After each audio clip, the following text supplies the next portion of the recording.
ପିଲାମାନେ ଆଜି ଆମେ ଆମ ତୃତୀୟ ଶ୍ରେଣୀ ଆମ ଭାଷା ଆମ ସାହିତ୍ୟ ବହିର ଏକ ସୁନ୍ଦର ବିଷୟ ଜାତୀୟ କବି ବୀର କିଶୋର ପଢ଼ିବା।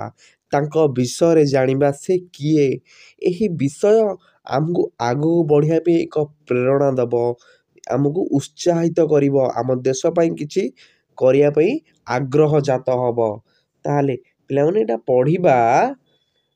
କ'ଣ ଦେଲା ଦେଖ, ଆମ ଏ ଦେଶର ଯଶ ବିଭବ, ଦେଖି ବିଦେଶୀଙ୍କ ବଢ଼ିଲା ଲୋଭ, ଦଖଲ କଲେ ସେ ସାରା ମୁଲକ, ଦେଖାଇ ଆମକୁ ଗୁଳି ବନ୍ଧୁକ। ପିଲାମାନେ ଆମ ଦେଶରେ ବହୁତ ପୂର୍ବରୁ ବହୁତ ସୁନା ରୂପା ହୀରା ସବୁ ଥିଲା। ଏସବୁ ବିଦେଶୀ ଲୋକମାନେ ଦେଖି ତାଙ୍କର ଲୋଭ ବଢ଼ିଲା ଏବଂ ଆମକୁ ବନ୍ଧୁକ ଦେଖେଇ ଆମ ଦେଶକୁ ଆମ ରାଜ୍ୟକୁ ସିଏ ଶାସନ କରିବାକୁ ଲାଗିଲେ। ତାହେଲେ ବୋହି ନେଲେ ଆମ ଦେଶରୁ ଧନ, ଚାବୁକ ପାହାରେ କଲେ ଶାସନ, ପାଟି କଲେ ହେଲା ବେତ ପାହାର, ଗୁଳିରେ ଫାଟିଲା ମଥା କାହାର।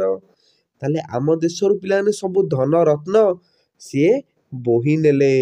ଯଦି ତମେ ଏବଂ ଚାବୁକ ଯଦି କିଛି କହିବ, ଚାବୁକ ପାହାରରେ ଏଠି ଆମକୁ କ'ଣ ଶାସନ କରୁଥିଲେ।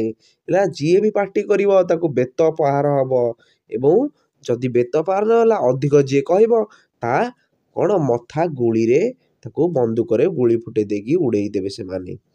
ତାହେଲେ ଶହ ଶହ ସ୍ୱାଧୀନତା ସୈନ ହସି ହସି କଲେ କାରାବରଣ, ଗୋରା ବେପାରୀ ହେଲେ ପାଗଳା, ଚଳାଇଲେ ଦେଶେ ଦମନ ଲୀଳା।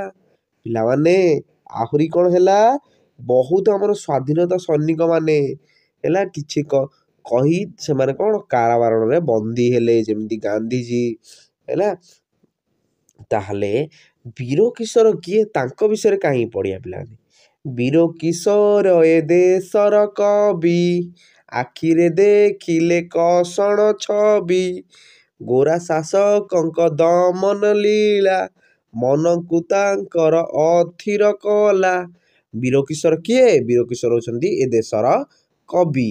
ହେଲା, ଏଇ ଯେଉଁ ଲୋକମାନଙ୍କର କଷ୍ଟ, ସ୍ୱାଧୀନତା ସୈନିକମାନଙ୍କ କଷ୍ଟ ସେ ତାଙ୍କ ନିଜ ଆଖିରେ ଦେଖିଲେ ଏବଂ ଗୋରା ସୈନିକମାନେ ମାନେ ବିଦେଶୀ ଲୋକମାନେ କେମିତି ଆମ ଇଚ୍ଛାରେ ତାଙ୍କ ଦମନ ଚଲେଇଛନ୍ତି, ତାଙ୍କ ମନକୁ ଏସବୁ ଦେଖି ଅଥିର ହେଲା, ସେ ଆଉ ସହି ପାରିଲେ ନାହିଁ।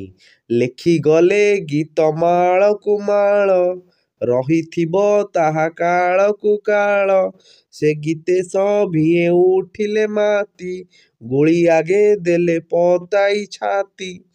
ଏବଂ ତାଙ୍କର ଲେଖନୀ ମାଧ୍ୟମରେ, ତାଙ୍କର କବିତା ମାଧ୍ୟମରେ ସାଧାରଣ ଜନତାକୁ ଉତ୍ସାହିତ କରିଦେଲେ।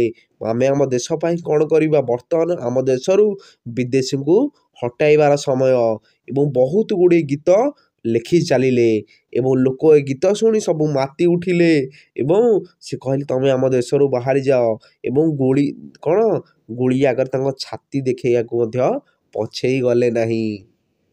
ତାପରେ କ'ଣ ହେଲା ପିଲାମାନେ, ସାଜିଲେ ପିଲାଏ ବାନର ସେନା, ବାହାରିଲେ ଧରି ତ୍ରିରଙ୍ଗା ବାନା, ଖାଇଲେ ଗୋଇଠା ବେତ ପାହାର, ଦେଖିଲେ ସହିବ ଛାତି କାହାର।